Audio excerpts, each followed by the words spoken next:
Sutasoma, kemudian karangan Kempu Panu Lumpuh Seda begitu ya, yang kita tahu itu naskah aslinya di mana? Itu kan ada beberapa informasi katanya di sebagian di Belanda, di Leiden, tapi tentu itu kita lacak. Itu era kerajaan sebelum kerajaan Islam. Di era kerajaan Islam begitu juga banyak di Jawa Timur. Contohnya misalnya ini Mas, peninggalan para wali ya, dan sampai sekarang kita bisa lihat misalnya di Jawa Timur kan ada Sunan Ampel. Saya pernah dulu itu Bukadis mengantarkan tamu ya, namanya Pak Rusli Bintang, itu ziarah ke sana, kemudian sama pengurusnya diajak naik ke lantai. Yang ada di sana itu tulisan-tulisan asli tahunnya itu 1515, berarti 1515. Wow. Itu kan itu luar biasa sebenarnya. Luar biasa. Itu luar biasa. Lah, saya nggak bisa baca tulisan karena memang Jawa kuno, Jawa kuno. Lah, seperti ini di Sunan Ampel. Kemudian beliau punya putra Sunan Bonang, ya. Sunan Bonang misalnya. Banyak tulisan karya-karya Sunan Bonang yang misalnya Suluk Ucil misal. Ini informasi yang saya dapatkan itu teman-teman, ini naskahnya di Indah juga, di mana Leiden juga. Nah, warisan-warisan yang begitu luar biasa, Bu. Nah, kemudian Giri juga. Tadi saya sempat cerita sama Pak Pratomo. Di Sunan Giri itu saya pernah dengan Pak Isbul Waton itu diajak ke salah satu ruangan begitu, di sana banyak peninggalan Sunan Giri. Ya. Lah, kitab-kitabnya Sunan Giri atau peninggalannya juga banyak yang mungkin perlu kita eksplorasi. Itu zaman para wali. Lah, para wali kan punya santri, punya murid banyak. Ya, murid-murid beliaunya itu mendirikan pesantren-pesantren. Ya, walaupun Ampel Denta, Giri, Derajat, Maulana Malik Ibrahim, Bonang, itu pusat-pusat pesantren sebenarnya. Pusat-pusat pengajaran Islam kan namanya pesantren. Di tradisinya ya. Sudah diawali mulai zaman para sunan terlebih para wali itu. Nah, di sini kemudian murid-muridnya itu mendirikan pesantren-pesantren. Ngeten, Bu Kadis lah. Di sini awal mula tradisi bagaimana para ulama saat itu mengajarkan kepada santri-santrinya dengan karya-karya yang ditulis sendiri hasil dari belajar kepada para wali itu. Dan banyak, saya pernah baca tulisannya Azumardi Azra, Jaringan Ulama Nusantara abad 17-18. Sedangkan abad 15-16 itu kan era-era peralihan dari wali ya ke kerajaan-kerajaan Islam itu juga ada sanadnya ada. Maka dari sini kemudian peradaban pesantren itu menghasilkan karya manuskrip yang saat ini tentu jarang kita lihat dan tidak terpublikasi. Makanya kemudian sangat luar biasa mengapresiasi sekali kami dari NU terkait dengan program Ibu Kadis kita untuk concern terhadap warisan-warisan naskah kuno yang ada di pesantren. Kalau untuk berarti jadi zaman dahulu tradisi literasi masyarakat Indonesia ketika era Sunan sampai Wali sampai pondok pesantren sudah sangat tinggi ya. Jadi apakah ini menjadikan masyarakat Indonesia khususnya Jawa Timur sebagai masyarakat yang literat, Gus? Iya. Jadi tradisi tutur memang lebih dominan sebenarnya ya dalam masyarakat kita. Tradisi bagaimana ajaran Islam disampaikan melalui tembang-tembang, kemudian sarana-sarana budaya seperti wayangan, gamelan, itu memang lebih dominan. Tapi tidak menutup kemungkinan bahwa tradisi-tradisi tulis-menulis itu juga ada. Terbuktinya apa? Para wali itu meninggalkan itu. Para wali Sunan Bonang meninggalkan Suluk Ucil. Kemudian Sunan Giri meninggalkan tadi itu sudah saya tulis itu sama dengan Sunan Bonang, yaitu tradisi menulis apa yang ajaran-ajaran agama yang disampaikan. Maka menurut kemarin ada muktamar Bukadis di Muktamar Lampung itu namanya Muktamar Nahdlatul Turos. Lah, salah satu pembicara itu menyampaikan, kalau nggak keliru Kiai Haji Afifuddin Dimyati, beliau itu alumni Timur Tengah yang menghasilkan karya yang monumental. Itu beliau mengatakan bahwa karya yang ditulis sebenarnya bersumber dari manuskrip atau tradisi-tradisi yang pemikiran ulama di Indonesia secara jeniun, secara murni. Ya. Tapi apa? Kita itu kurang pede kayaknya. Kurang pede bahwa ini pendapat dari ulama asli Nusantara misalnya, seperti kurang pede. Maka disitulah kemudian revitalisasi, kemudian restorasi karya-karya mereka, karya beliau-beliau itu sangat penting sekali, dan itu dilakukan oleh Dinas Perpustakaan dan Kearsipan Jawa Timur. Itu luar biasa. Ini menjadi amal jariah Putih Ati. Ini akan mengantar Putih Ati surga langsung ini. Bibairi hisab ini. Kan ini jariah terus terang ini amal jariah. Jadi ini ikhtiar yang berlanjut ya. Wah, harus. Jadi ketika kita bicara naskah, bicara manuskrip, bicara Taurat, sebenarnya itu sebagai kitab bangsa Indonesia itu tidak kalah dengan dunia luar ya. Tidak kalah. Indonesia itu menjadi pusat peradaban, bagaimana era Sriwijaya, bagaimana era Majapahit, bagaimana era kerajaan-kerajaan Islam, yang itu langsung hubungannya dunia internasional. Maka kita ini memiliki peradaban yang luar biasa Adilung, Bukadis ya. Iya. Jadi Sobat Pustaka, kalau bicara peradaban, jadi salah satu bentuk asli peradaban adalah naskah. Jadi ketika kita bicara peradaban, kalau kita tidak mendokumentasikan, membuat katalognya seperti Gus yang disebutkan bahwa banyak karya ulama yang belum terdokumentasi. Kalau kita tidak mendokumentasikan, siapa lagi? Kalau kita tidak membaca naskah hasil karya ulama Nusantara, siapa lagi kalau gitu? Oke, Bukadis nggih. Menurut Bukadis sendiri, ketika bicara naskah ini di tatarannya pemerintah, kewajiban sendiri pemerintah itu apa Bukadis? Selain untuk kita melestarikan, apa ada kebijakan yang dibuat untuk dalam tataran pelestarian naskah Bukadis? Terima kasih. Jadi terkait dengan kebijakan, mungkin yang penting yang pertama adalah kita melaksanakan apa yang sudah menjadi amanah oleh Ibu Gubernur kita. Jadi memang kalau di RPJMD kita termasuk dalam Jatim Amanah dan Jatim Lestari Harmoni. Di situ juga ada mengamanatkan untuk pelestarian naskah kuno. Mungkin itu yang penting, kita menjalankan amanah tersebut. Tentu pada perjalanannya ada berbagai hal yang kita lakukan, mulai dari restorasi, kemudian alih media, alih aksara, alih bahasa. Saya Gus Ubed, jadi dari sekitar 1055 naskah yang ada di Jawa Timur itu baru terdata 210. Jadi kami teman-teman itu hampir setiap hari itu keliling untuk menyelamatkan naskah kuno. Tapi kami ingin ini menjadi paralel dengan masyarakat maupun lembaga perguruan tinggi, Nahdlatul Ulama dan sebagainya, yang intinya kami tidak bergerak sendiri. Jadi kalau tadi disampaikan ini menjadi amal jariah, tentu menjadi amal jariah bersama-sama. Jadi amanah Bu Gubernur, kemudian Disperpusip beserta staf dan juga tentu Gus Ubed dan semuanya. Dan mungkin yang penting sekali saat ini adalah bagaimana agar kita dalam menyelamatkan naskah kuno ini tidak berdiri sendiri. Jadi kami juga nanti dengan pemerintah kabupaten kota, kita juga melakukan sosialisasi, dengan masyarakat juga kita lakukan sosialisasi. Mungkin ada naskah kuno yang ada di daerah masing-masing itu, kita semua terbuka untuk bersama-sama menyelamatkan. Dan intinya yang terakhir itu adalah kolaborasi, Gus, menurut kami. Jadi terima kasih sekali juga kehadiran ini menjadi salah satu kolaborasi. Kami juga pada saat keliling di lapangan juga banyak masyarakat yang ternyata begitu kita melakukan sosialisasi menyampaikan informasi tersebut. Termasuk juga banyak sekali dari pemerintah daerah yang mungkin ini menjadi PR kita bersama Gus Ubed. Jadi banyak pemerintah daerah yang ternyata masih belum mendalami penyelamatan naskah kuno ya. Padahal itu ada di amanah undang-undang. Mungkin itu sementara, jadi masih panjang. Tapi yang pasti dalam waktu dekat ini kita mencoba melakukan menyusun katalog. Jadi kita alih media, kemudian katalog bisa kita bukukan saja, itu sudah suatu hal yang luar biasa.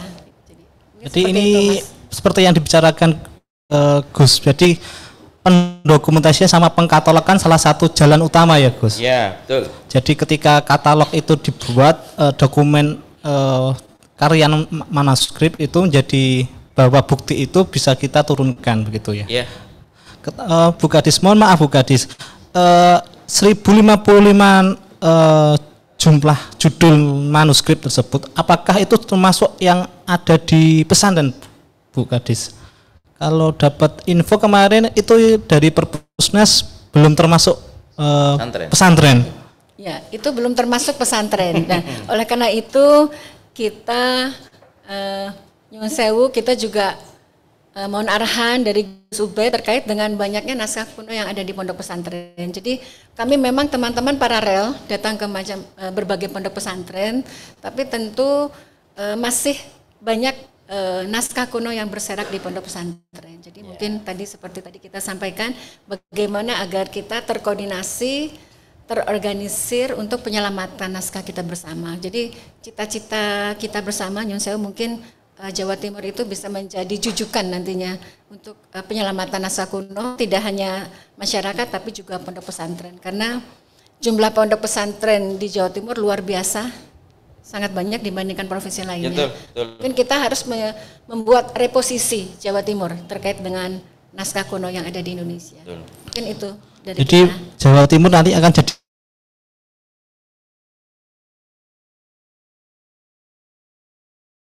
pusat naskah pesantren Ibu. Iya, harus. Tepuk tangan untuk kita semua. Oh ya Sobat Pustaka, sambil kita diskusi, silakan kalau yang ada ingin bertanya, silakan bisa chat di komentar atau melalui silakan komentar DM. Sangat diperkenalkan karena kita diskusinya diskusi santai, tidak monoton ini. Karena yang bawa ini cukup muda, cukup ganteng gitu. Karena ya walaupun nggak ganteng-ganteng amat, tapi dibandingkan Gus kalah jauh. Tapi ini kayaknya gelasnya kosong Bu Kadis. Ini. Kalau di tradisi pesantren ini harus 3 ya Bu. Ada kopi, ada air putih sama susu. Kalau gimana Gus? Ya kalau gugup tambah 1 jayanget. Ini tim kreatifnya ini bagaimana ini? Ngapunten Gus. Ini memang kita podcastnya podcast dadaan, serba dadaan. Ini moderatornya juga dadaan, tim kreatifnya dadaan semua. Ini karena di sini ini salah satu ikhtiar kami mengawali bagaimana kami bisa menggait anak muda terutama. Karena anak muda ini kalau tidak diikutkan serta dalam pelestarian, apalagi tidak tahu bahwa manuskrip pesantren, manuskrip ulama, manuskrip orang-orang hebat kita, kalau tidak kita guide kan tidak tahu Gus. Ya, menjadi generasi yang ahistoris, tercerabut dari akar budayanya. Jadi yang mereka tahu hanya budaya-budaya impor saja, sehingga generasi-generasi seperti ini tentu mudah terombang-ambing oleh zaman, kan begitu. Maka ini pelibatan generasi muda, generasi milenial. Kalau kita ini Bu Kadis ya, generasi kolonial. Tapi justru dari generasi kolonial lah peradaban ini terus bisa bersambung sampai generasi milenial sekarang. Kalau jenengan generasi apa nih? Saya milenial yang masih di bawah era 2000-an. Ngakunya ya guys. Jadi begini, sama Mas itu. Saya bilang kerennya jenengan itu. Saya Rama. Iya, walaupun tidak keren tapi nggak apa-apa lah. Kita panggil keren lah. Kalau sama Pak Wempi ya kerenan Pak Wempi lah. Tapi tenang Gus, ngapunten, kalau Pak Wempi itu kan sudah terbukti. Kalau saya belum pembuktian. Iya. Iya, terbukti punya 2, 3 dan seterusnya gitu. Jadi begini, saya pernah Bu Kadis itu mengadakan riset penelitian. Judulnya itu Genealogi Islam Sufistik di Nusantara. Nah, ternyata Islam yang masuk ke Nusantara ini ya, itu Islam melalui jalur-jalur di samping langsung ya melalui dakwah, juga dari jalur perdagangan yang dominasinya gerakan-gerakan sufistik.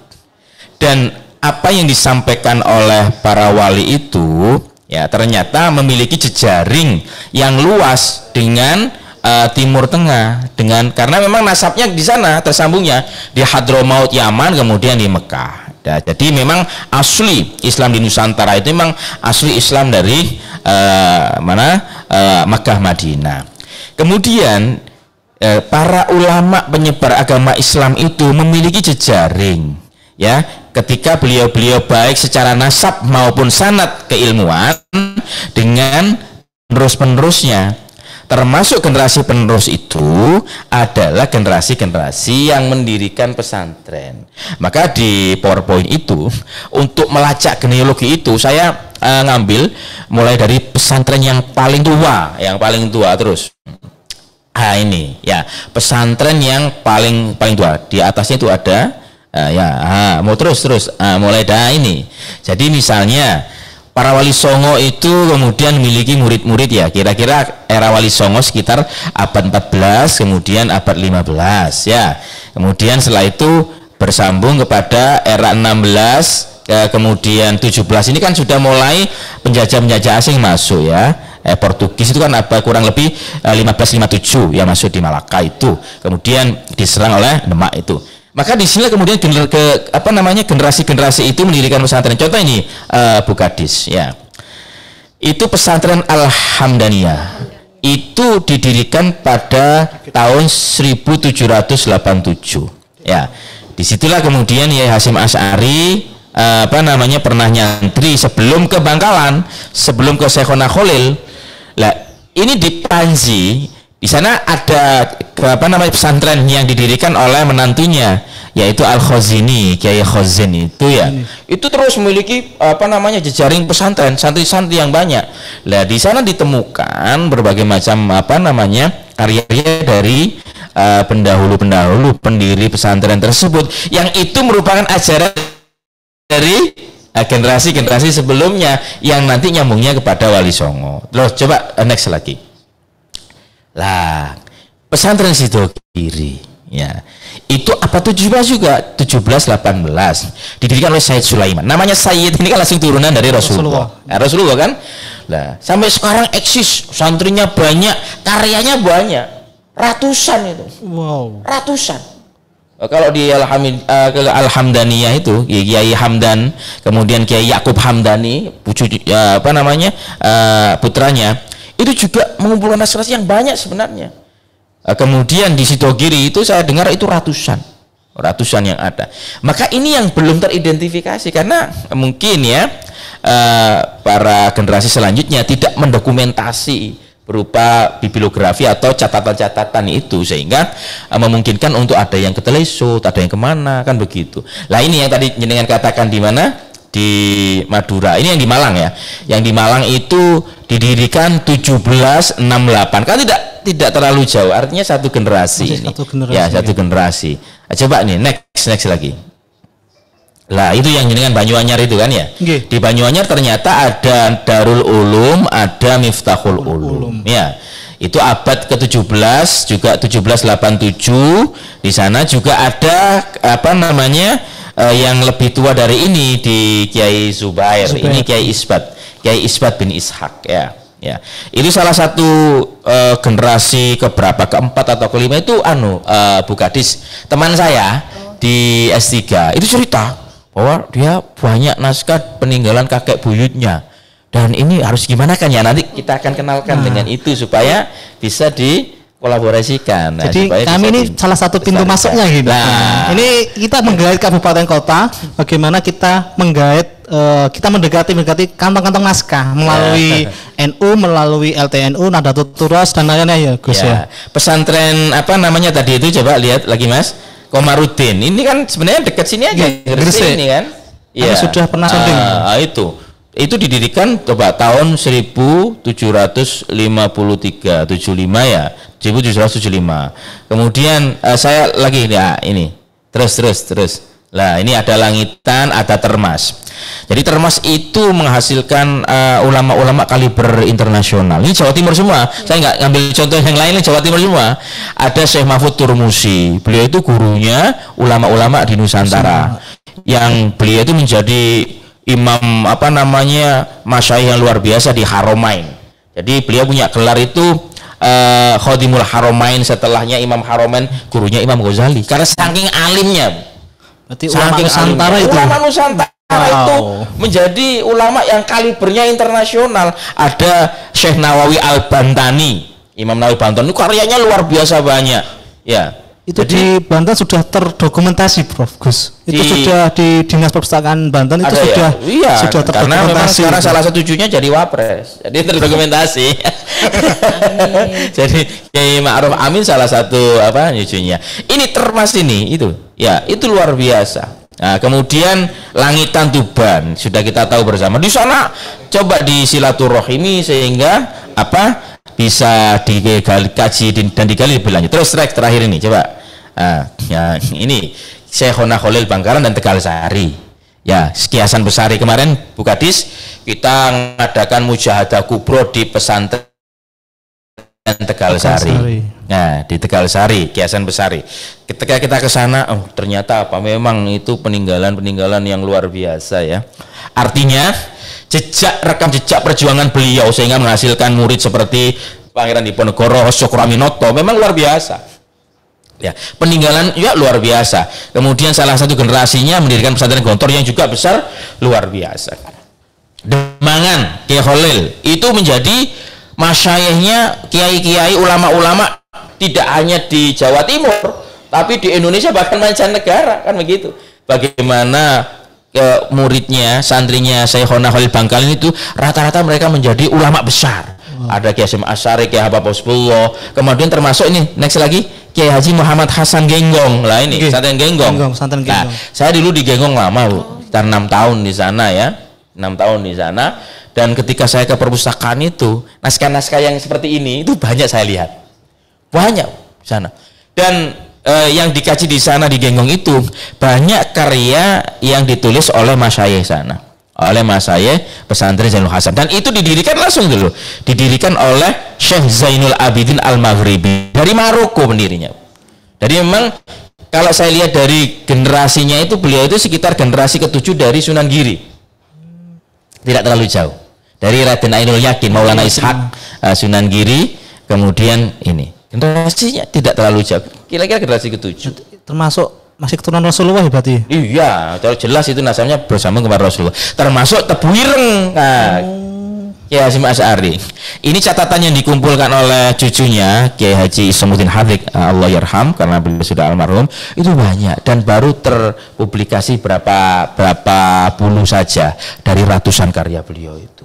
Dan ini lagi tadi pagi saya mendapatkan jabrian dari teman saya yang ada di NTB, Bu Kadis, itu dukungan ulama-ulama NTB sama Makassar terkait dengan pendirian Nahdlatul Ulama itu tahunnya 1929.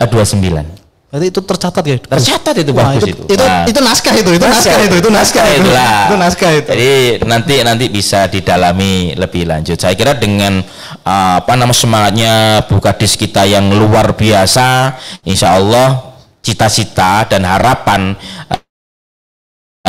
bahwa naskah kuno di dunia atau Nusantara akan segera terwujud, Bu Kadis. Amin. Tepuk tangan untuk kita semua.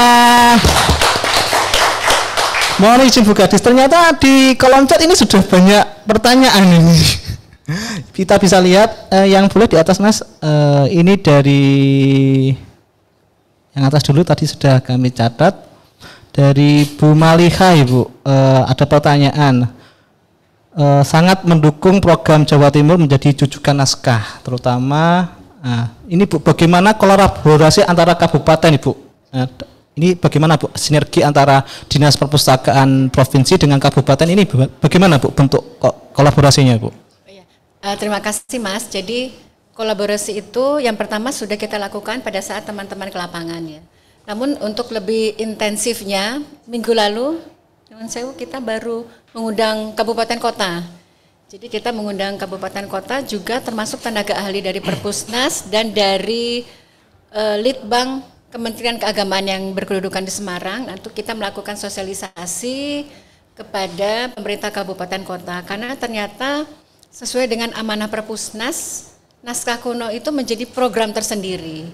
Nah, ternyata kita lihat pada saat kemarin kita menyisiri anggaran di tahun 2022, cukup banyak kabupaten kota yang belum memasukkan program dimaksud. Nah, karena itu di sosialisasi ini mereka untuk tetap melaksanakannya, apalagi nanti untuk tahun 2023. Nah, tentunya ini ditindaklanjuti dengan surat resmi. Kita jadi Disperpusdip membuat surat ke pemerintah kabupaten kota terkait dengan program penyelamatan naskah kuno. Dan yang penting kembali tadi di kabupaten kota masih ada anggaran terkait dengan penyelamatan naskah dan sebagainya. Nah, monggo nanti kita kerjasama. Kita juga ada teman-teman yang seperti tadi kita sampaikan masih belajar. Tapi tetap kita teman-teman nanti keliling, kita ke kabupaten kota, ada informasi, kita berupaya melakukan penyelamatan, baik berupa alih media, alih aksara, maupun alih bahasa. Dan tentunya yang paling penting juga terkait dengan restorasi. Jadi monggo Bapak Ibu sekalian yang ada di kabupaten kota, justru ini yang kita harapkan bersama, ada kolaborasi. Jangan segan-segan menghubungi kami, juga nanti ada bidang yang khusus menangani. Intinya kita akan melakukan berbagai upaya untuk penyelamatan naskah kuno yang ada di Jawa Timur untuk generasi yang mendatang agar istilahnya tidak putus obor, itu Mas. Jadi berarti naskah kuno itu jadi indikator utama ya Bu Gadis? Ya, jadi salah satu indikator kunci yang ada di Jawa secara nasional. Berarti ini tugas yang sudah diamanatkan, jadi betul, tugas utama ya Bu Gadis. Jadi Bapak Ibu Sobat Pustaka, naskah kuno jadi salah satu indikator kunci Dinas Perpustakaan bahwa pelestarian naskah jadi amanat wajib ya Bu ya. Wajibnya ini Pak Kadis wajib fardu ain atau fardu kifayah atau fardu apa? Pak Kadis. Pak Kadis. Saya lupa ini guys. Waduh. Auranya ini soalnya aura orang hebat. Saya ini grogi jujur. Saya grogi, sangat grogi, sangat grogi. Pak Kadisnya ada di rumahnya beliaunya. Wah. Gimana. Jadi ngapunten tadi. Saya ini sangat grogi ngapunten. Saya sekarang saya dulu kalau enggak pernah nyantri soalnya, Gus. Kalau ngaji cuma alih batas saja. Iya.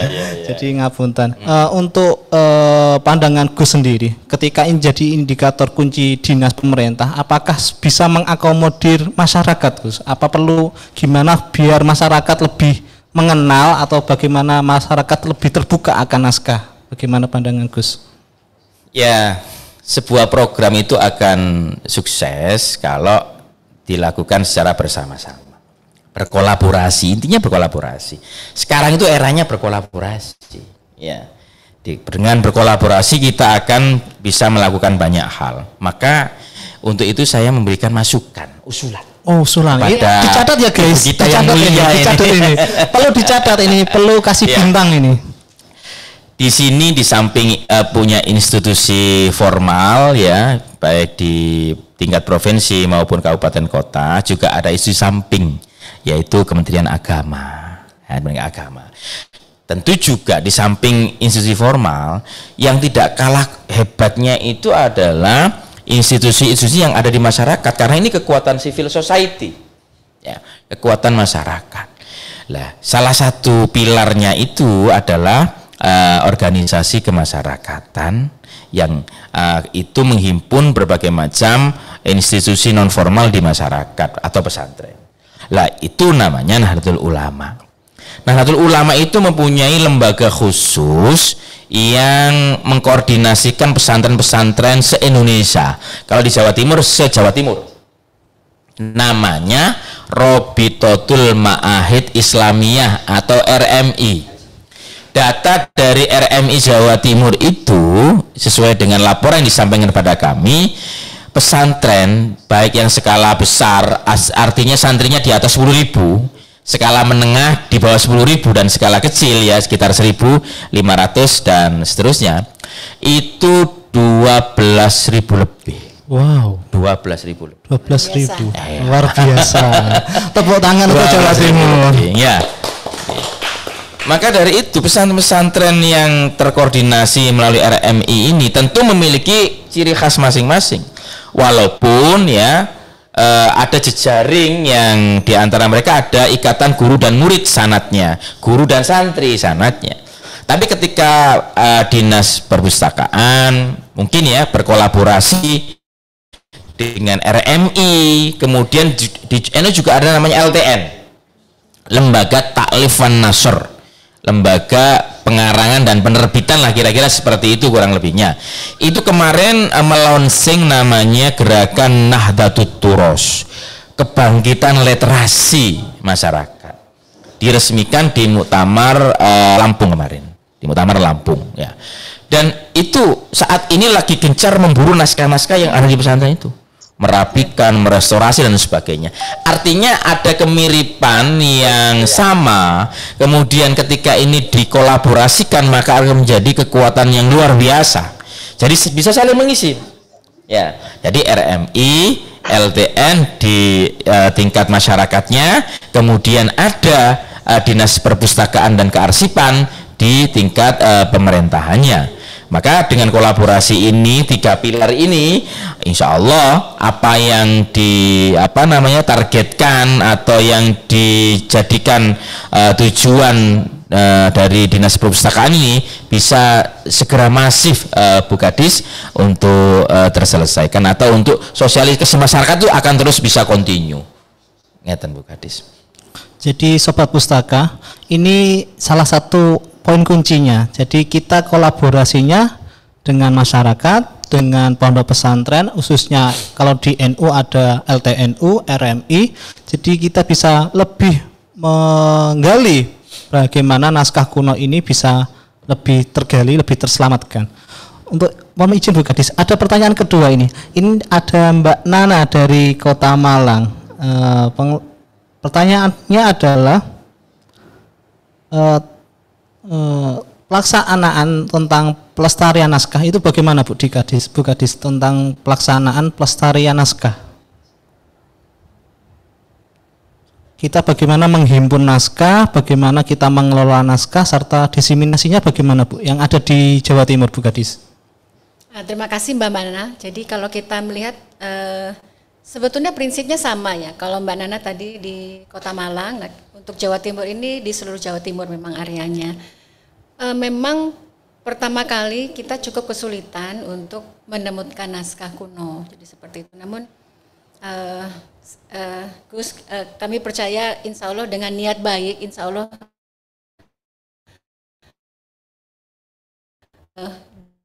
diberikan kemudahan ya oleh Allah Subhanahu wa Ta'ala. Jadi prinsip Amin. yang memang teman-teman itu mencari di masyarakat, kemudian di masyarakat dan pondok-pondok pesantren, memang awalnya satu persatu. Jadi berarti snowball ya, awalnya seperti itu, masyarakat berkembang mandi seperti itu. Tapi lama-kelamaan kita berpikir bahwa energi kita sangat terbatas. Jadi kita melakukan kolaborasi. Nah, mulai dari sekarang kita memang akan mengembangkan lebih lanjut ke kabupaten kota. Tentunya dengan menyampaikan ke kabupaten kota bahwa program ini adalah program wajib sebetulnya. Jadi juga nanti kami juga bila memungkinkan surat gubernur ya bahwa ini program yang wajib menjadi indikator kinerja pemerintah daerah. Berarti kan indikator kinerja gubernur ataupun bupati wali kota. Dan yang kedua jangan segan untuk melakukan kolaborasi seperti kami di sini dengan memberanikan diri mengundang Gus Ubaid kan dalam berbagai hal ya termasuk galeri karena penting sekali untuk melakukan kolaborasi terutama sekali terkait dengan ahlinya. Jadi tadi juga sudah disampaikan cukup banyak dari NU juga ada beberapa hal yang sudah dikembangkan terkait dengan penyelamatan naskah kuno. Dan yang penting juga dengan masyarakat. Jadi dengan kita melakukan sosialisasi, masyarakat yang belum mengetahui akan semakin memahami dan cukup banyak ada beberapa yang menyampaikan kepada kita terkait dengan naskah kunonya. Jadi seperti itu Mbak Nana. Dan yang penting kita berkolaborasi, kita bersama-sama. Nanti seandainya ada naskah kuno, kemudian bagaimana SOP-nya, kita sedang menyiapkan. Nanti jangan sungkan-sungkan, jangan segan-segan untuk tetap berkoordinasi dengan kami di Disperpusip Jawa Timur. Kita belajar bersama-sama dan insya Allah Gus, memang acara ini kita akan rutinkan ya. Jadi ini memang pembukaan. Nanti kita pembukaan. Jadi nanti kita sama-sama belajar. Termasuk juga nanti pasti lebih menarik lagi dan lebih sempurna kembali. Kalau dibuka pasti ada doanya, ada syukurannya. Ini ada mumpung ada Gus Ubed ini nanti minta doanya, barokah doanya. Bagaimana teman-teman? Minta barokah doa. Terutama yang jomblo ini bagaimana? Minta barokah atau minta dapat jodoh gimana? Kameramen, halo. Minta doanya, Pak. Ini kan sponsor ya? Belum Gus, ngapunten. Ini masih sponsornya masih disproportif ini. Nanti kedepannya kalau ada yang menghibur kami siap. Ini timnya kami banyak ini muda-muda. Betul, ini betul-betul mengawali. Jadi nanti memberikan kesempatan Bu Kadis narasumber untuk minum kopi, tahu supaya lebih santai gitu. Tim kreatif peka dong. Boten. Ya. Nggih, ngapunten Bu Kadis, ngapunten Gus Ubed. Berarti ketika kita sebagai masyarakat dan dinas pemerintah, jadi kita pertama adalah sosialisasi, begitu. Ya. Jadi mengenalkan program naskah, mengenalkan turots, mengenalkan itu harus digencarkan dulu ya. Jadi langkah awal Sobat Pustaka, khususnya kabupaten kota, kita pertama adalah mengenalkan bahwa naskah kuno itu jadi budaya bangsa. Jadi nanti tugasnya akan berkembang seiring dengan perkembangan zaman, dengan belajar by doing, learning by doing, gitu. Untuk Gus ngapunten, ketika kami perjalanan penggalian naskah, sesuatu hal mesti ada masalah. Namanya hidup kalau tidak ada masalah, terutama bapak-bapak atau cowok, karena yang salah selalu mas. Mas salah, Mbak tidak pernah salah Gus. Mbak salah tidak ada. Yang salah itu cuma mas salah. Jadi mas selalu salah. Jadi ngapunten, ini ada saran dan kritik ini Bu Kadis untuk undang PWNU Jatim dan MUI agar nantinya bisa membantu menyampaikan kepada pengurus. Nah ini Gus ngapunten, ini ada usul bagaimana nanti kolaborasinya antara di PWNU, terus PCNU, Ranting sama MWC, bagaimana Gus ini? Apakah bisa kita dijembatani gitu? Bisa, sangat bisa sekali ya. Jadi NU itu punya LTN, RMI tadi itu yang kemudian melonsing lembaga namanya Nahdlatul Turos, Kebangkitan Literasi NU. Dan ini masing-masing cabang ya, kemudian MWC Ranting itu sudah secara otomatis. Nah, maka nanti kita bisa kolaborasi melalui itu. Dan begini.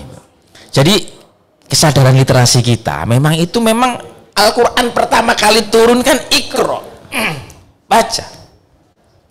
Jadi kalau kemudian kita ini tidak melaksanakan perintah Iqra, maka peradaban tidak akan maju. Nah, maka usaha-usaha seperti inilah yang bisa kita lakukan, sosialisasi kepada masyarakat, kemudian memberikan edukasi bagaimana terkait dengan cara melestarikan ya peninggalan masa lalu, yang kemudian bagaimana kita harus menyikapi dan melakukan yang terbaik untuk warisan-warisan yang luar biasa tidak ternilai itu. Lah ini pentingnya kolaborasi di sini. Mungkin di NU dan di pesantren memiliki keunikan masing-masing. Maka tentu apa yang disampaikan tadi tentu tidak ada yang tidak ada masalah. Maka cara menyelesaikan masalah itu bagaimana kita musyawarahkan. Ya, kita carikan solusi yang terbaik seperti apa untuk. Kadang-kadang naskah begini kan dipegang saja sudah merodol. Ya, makanya saking takutnya ya generasi yang megang naskah ini, Bu Kadis ya, karena takut dipegang itu merodol, maka nggak boleh diapa-apain lah. Ini kan kita harus berikan pemahaman.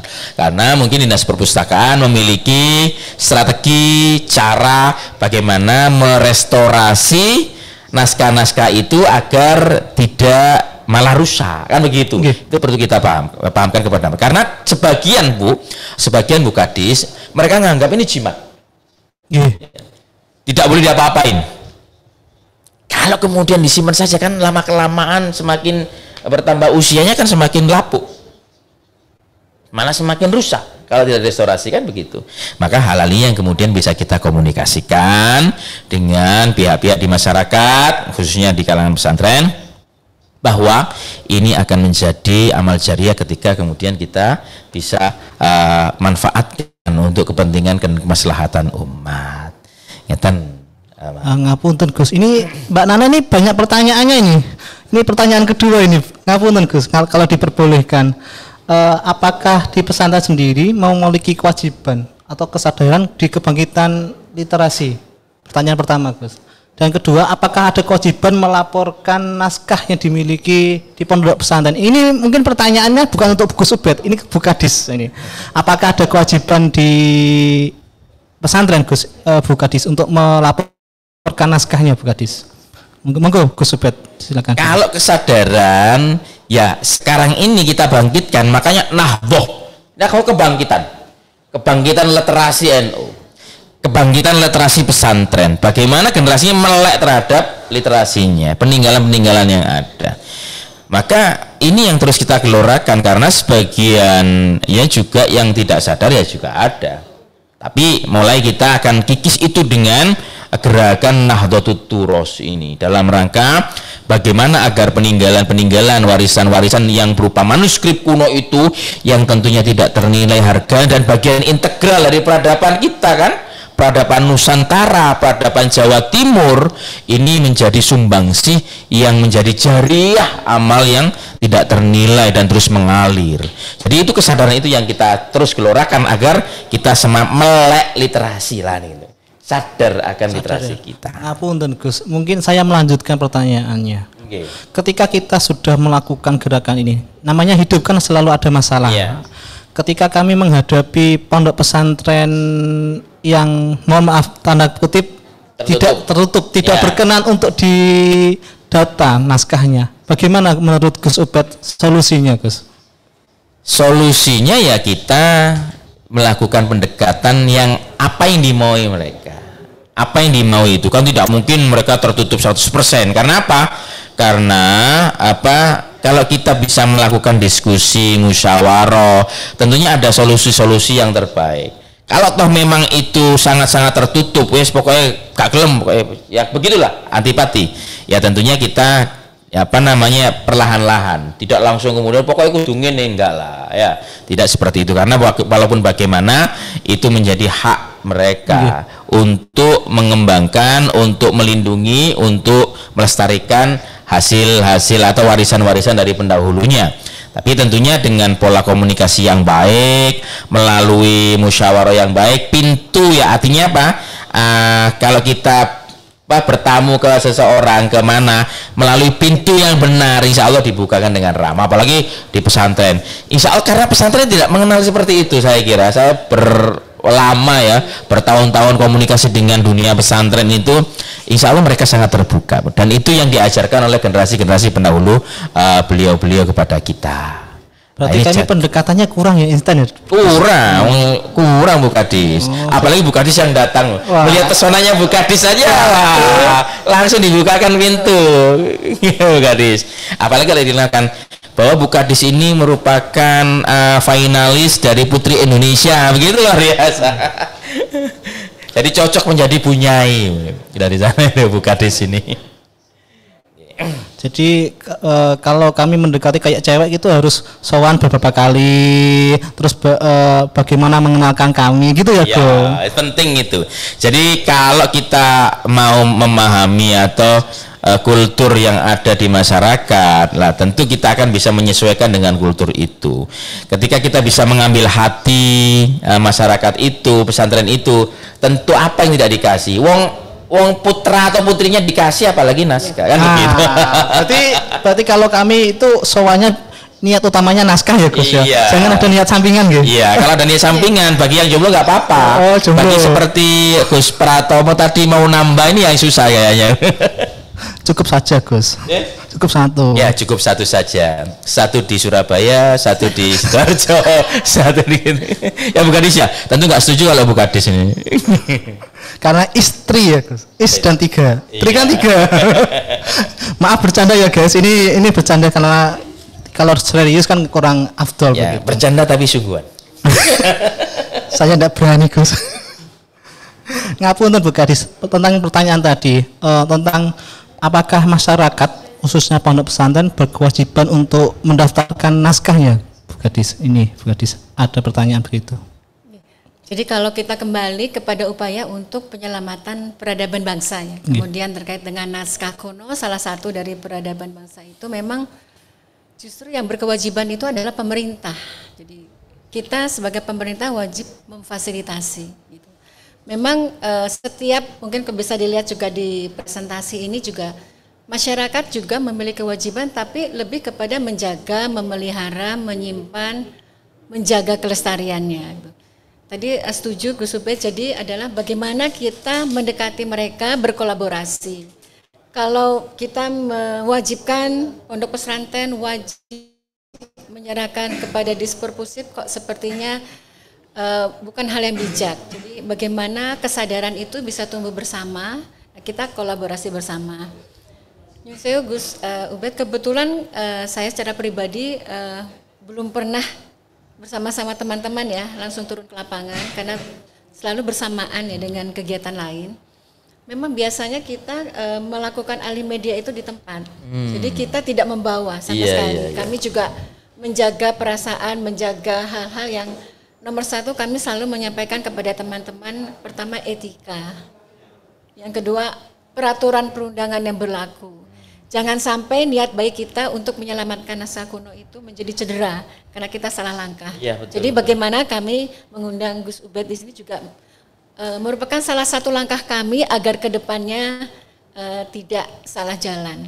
Jadi begitu Mas. Jadi pondok pesantren masyarakat itu justru kita menanamkan kesadaran bersama. Kita pemerintah akan memfasilitasi bekerja sama. Kami datang menyiapkan peralatan.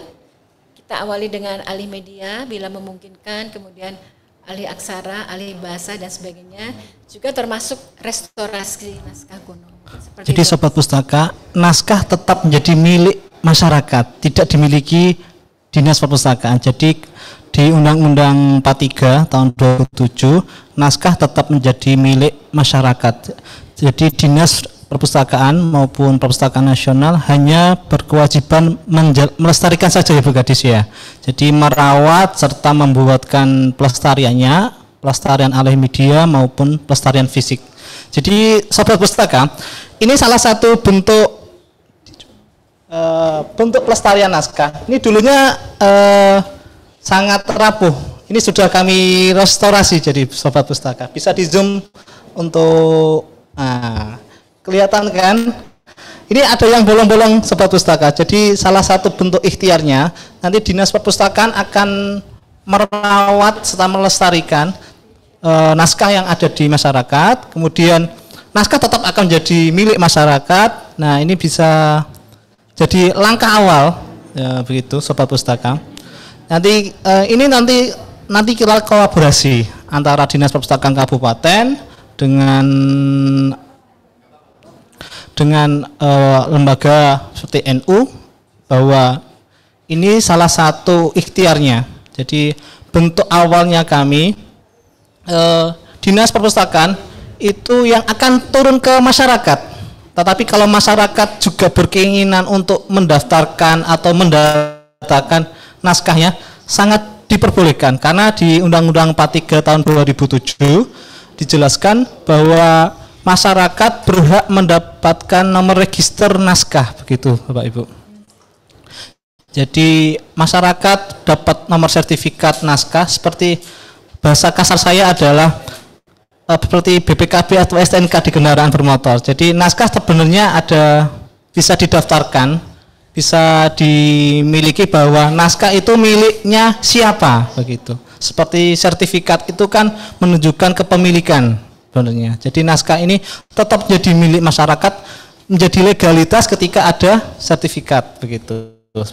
Jadi kami di Dinas Perpustakaan hanya berusaha menjaga dan melestarikan naskah serta informasinya.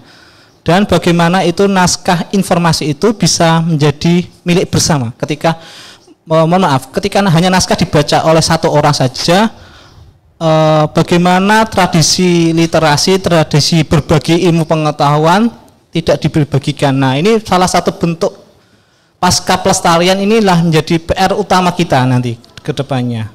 Ada beberapa program yang dilaksanakan bisa menjadi alih aksara, alih bahasa, serta diseminasi. Ini pernah dilakukan oleh Perpusnas melalui beberapa kajian, Sobat Pustaka. Jadi ketika seperti naskah tentang resep kuno yang sudah lama hilang dari peradaban, ternyata ditemukan lagi di naskah kuno. Nah, ini kemudian coba digali, coba diimplementasikan di masyarakat. Apakah bisa membawa kesejahteraan? Nah, intinya adalah bagaimana masyarakat mendapat pengetahuan, mendapatkan ilmu, bisa meningkatkan kesejahteraan. Kalau urusan perut sudah terpenuhi, insya Allah urusan otak juga menjadi PR utama kita. Jadi perpustakaan tidak hanya sebagai belajar saja, membaca saja, tetapi bagaimana meningkatkan kesejahteraan. Begitu Sobat Pustaka. Mungkin ada lagi yang mau bertanya? Atau ada audien di lapangan, di audio di sini yang mau bertanya, dipersilahkan. Pak WMP, Bu. Itu tanya tadi itu ramuan-ramuannya itu penting itu Pak WMP. Iya. Jadi ramuan Ken Arok itu telur, bebek, penang muda, nah itu kejantanan itu ada di naskahnya. Soalnya di situ Bondo itu ada ya? Ada. Kemarin kami pernah melakukan Alimedia, sudah kami sounding ke beberapa kiai. Ternyata itu ramuan untuk ibu hamil, ibu melahirkan, jamu tradisional khas Indonesia. Nah, di Madura juga banyak kayak begitu. Ada ramuan tongkat ali namanya begitu. Kalau apa namanya ibu-ibu pengen cepat hamil kan gitu ada. Jadi hal seperti ini menjadi penting ya, karena terutama di apa namanya naskah pesantren itu ada kitab yang terklasifikasi menjadi seperti kitab mujarobat, Bu. Jadi mujarobat itu pengobatan tradisional ya, antara gabungan kolaborasi antara doa-doa ya, doa-doa dengan apa ramuan-ramuan yang disiapkan untuk membantu kesehatan atau apa yang dikeluhkan gitu. Jadi pengobatan. Kalau di Arab itu ada kitab namanya Samsul Ma'arif atau Ad-Dairobi. Di kita namanya Primbon. Berarti lokal karifan lokal. Primbon. Nah, itu penting karena dulu waktu saya belajar di Fakultas Syariah itu ya. Seperti hitungan Jawa. Weton ya, hitungan weton, hitungan nogodino, itu ada di primbon-primbon yang khas ya, mulai zaman Wali Songo sampai kiai-kiai itu masih mempraktekkan itu. Sowo itu kan mandi ya apa dulu itu orang yang susah melahirkan disebul aja langsung bisa kan begitu. Di samping sugesti tentunya ada hal-hal yang sangat menarik untuk dikaji di sini, dan itu sangat luar biasa apabila ini bisa dilestarikan melalui program dari Perpusnas ini ya. Itu saya kira banyak seperti itu yang bisa nanti jenengan bisa jadi dukun, Mas.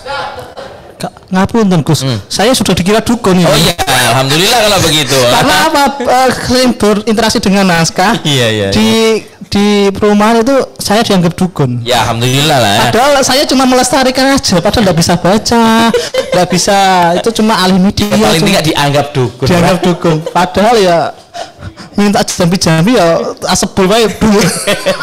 Ya soalnya kurang performanya harus ditampakkan lah, surban, jubah, ini penting ini. Kemudian rodok di brewono di lah kan begitu namanya supaya kayak kelihatan dukun. Ngapunten Gus, nanti kalau nggak ada yang tertarik gimana Gus? Paling tidak ya pasiennya seluruh anggota dinas perpustakaan pegawai di sini. Jelas nggak percaya Gus, karena kan saya terlalu muda katanya Gus. Ya. Oke Sobat Pustaka, mungkin kita menjadi salah satu ujung tombak dalam pelestarian naskah. Nah, ini langkah awal kita bagaimana naskah bisa terselamatkan. Mungkin di episode pertama ini kita pembukaan. Ini juga melaunching bagaimana khas Jatim. Loh, sponsornya ada sungguhan ini. Ya, ini sudah datang ini. Alhamdulillah ini barakallah begitu. Jadi ketika kita melakukan pelestarian naskah, Sobat Pustaka, dinas perpustakaan itu harus berkolaborasi, bersinergi. Tetapi kita harus juga mengetahui bagaimana, kalau Gus Ubed sampun ngendikan tadi, kantong-kantong naskah ini sebenarnya sudah terbelalakkan. Bahasa Jawanya sudah kelihatan sebenarnya. Tinggal bagaimana kita menggali, kemudian mendekati, kemudian dapat gitu. Jadi kalau seperti mendekati cewek, pengalaman pribadi ya guys. Dulu kenalan dulu, dicari profilnya, dicari kesenangan orang tuanya, terus kelihatannya sudah cocok, baru dilamar di hitbah, terus dapat. Kalau ditolak cari lagi, jangan putus asa berarti gitu konsepnya. Pengalaman ditolak ya ini. Kan laki-laki menang milih, cewek menang nolak. Iya betul sekali itu. Jadi sobat pustaka, mungkin karena ini sudah kalau selalu ditolak, mujarobahnya dibuka. Wah, iya. Belum, kalau saya dulu ngajinya belum sampai situ, ngapun baru di Qurratul Uyun sudah tidur itu. Kalau bahasanya dulu waktu saya di pesantren, cinta ditolak, ya tasbih bertindak. Kalah rupa menang dungo gitu Gus.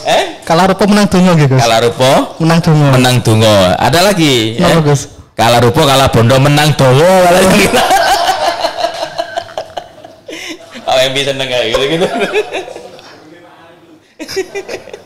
Oke sobat pustaka, menjelang karena kita tidak bisa lama-lama karena kesibukan Gus Ubed, kesibukan Bu Gadis. Nanti kita lanjut lagi ya guys di episode kedua. Nanti ada sesi yang lain bisa dilanjut karena kita ini juga terbatas waktu. Yang dari pertemuan kali ini dapat disimpulkan bahwa tugas dinas perpustakaan, tugas masyarakat, tugas pesantren, bagaimana kewajiban melestarikan merupakan hal yang sangat wajib untuk melestarikan naskah. Kemudian di sisi-sisi ini kita harus berkolaborasi, jadi tidak berdiri sendiri. Masyarakat harus digandeng, pesantren harus ikut andil, pemerintah sebagai leading sector harus memberi fasilitas begitu. Jadi tetapi ini menjadi PR bersama ketika seperti mendidik anak dari lahir sampai dewasa kan butuh proses, butuh perjalanan. Ketika kita melakukan pendidikan, pengajaran, melakukan pelestarian juga butuh belajar. Jadi kami dinas perpustakaan juga harus terus belajar bagaimana menggali, melestarikan naskah. Jadi tidak pelajaran ini mungkin dalam prosesnya ada kesalahan, miskomunikasi, ada kekurangan. Itu hal wajar karena manusiawi. Jadi ketika kami dan kabupaten harus berkolaborasi, mohon izin Bu Kadis, Gus Ubed, nanti kedepannya adalah bagaimana sinergitas antara pesantren, sinergitas antara dinas dengan masyarakat harus terjaga. Ini mungkin usulan tadi ada yang menarik, perlu dicatat bagaimana PWNU, NU dan stakeholder di bawahnya bisa berkolaborasi dengan dinas itu. Nah, bagaimana nanti PR kita buat acara lagi gimana ya? Nah, itu jadi mungkin bisa daring atau bagaimana menggali naskah-naskah pesantren bisa biar lebih terdokumentasi. Minimal tercatat dulu lah bagaimana, karena kalau naskah pesantren karya ulama Nusantara tidak terdokumentasi, siapa tahu diakui orang lain. Kan sekarang banyak yang ngaku-ngaku gitu. Karena bisa saja ketika naskah atau karya ulama sudah dibuat tapi tidak pernah terpublish, suatu saat bisa dicuri, diatasnamakan seseorang. Ini yang menjadi salah satu PR kita. Mungkin gitu aja sobat pustaka. Nanti kita akan bertemu lagi di episode yang selanjutnya di Khas Jatim, Hasanah Naskah Kuno dan Repositori Jawa Timur. Tepuk tangan untuk kita semua. Oke sobat pustaka, untuk absensi dan sertifikat sudah ada di kolom chat, bisa langsung diklik saja. Kemudian ada salah kata dari kami, sebelum kita closing, mohon satu statement dari Bu Kadis sama Gus Ubed. Satu closing statement aja Gus, ngapunten. Monggo Gus. Baik, ini sangat luar biasa ya. Artinya nanti generasi-generasi milenial akan melek ya literasi nasional kita. Sehingga di sini Dinas Perpustakaan akan ramai sekali dengan generasi milenial. Ada Gelari Wali Songo, ada podcast yang keren. Ini luar biasa idenya Bu Kadis. Berkah selalu gitu. Jadi mungkin kalau ada kafe yang juga keren ya, akan jadi tempat belajarnya teman-teman generasi milenial kita. Apalagi kemudian di sana ada ramuan awet muda kan begitu gitu ya, awet tua. Yang ini menjadi khas ya. Artinya kalau berkunjung ke sini ya inilah yang didapatkan dari literasi naskah kuno ini, sehingga generasi besar kita di samping mereka akan sadar akan budaya, kearifan lokal luar biasanya bagaimana kita itu, maka mereka juga akan bisa merasakan secara langsung. Dan apalagi dikemas dengan kafe yang keren, insya Allah generasi muda kita akan secara tidak sadar, secara tidak langsung akan paham terkait dengan budaya kita. Ngeten Bu Kadis, luar biasa, luar biasa, luar biasa. Untuk closing statementnya Bu Kadis bisa, monggo silakan Bu Kadis. Penyelamatkan naskah kuno sebagai salah satu khasanah budaya bangsa kita lakukan bersama, baik pemerintah pusat, provinsi, kabupaten, kota, beserta masyarakat. Dan yang terpenting adalah berbagai organisasi terkait, khususnya dalam rangka pengembangan pondok pesantren. Jadi mari kita bersama-sama berkolaborasi melestarikan naskah kuno dalam rangka penyelamatan budaya bangsa. Oke, Sobat Pustaka, menjelang di penghujung acara dari kami selaku moderator. Kalau moderatornya cukup abal-abal, dalam artian ini geretan. Jadi sebenarnya ada moderator yang lebih, di balik kami itu banyak orang-orang hebat. Ada Bu Kadis, ada Pak Melki, ada Pak Wempi, ada teman-teman kreatif, ada Sungram, ada bidang-bidang lain pelayanan, ada Pak Arif. Semua ini harus berkolaborasi. Nah, ini saya di sini hanya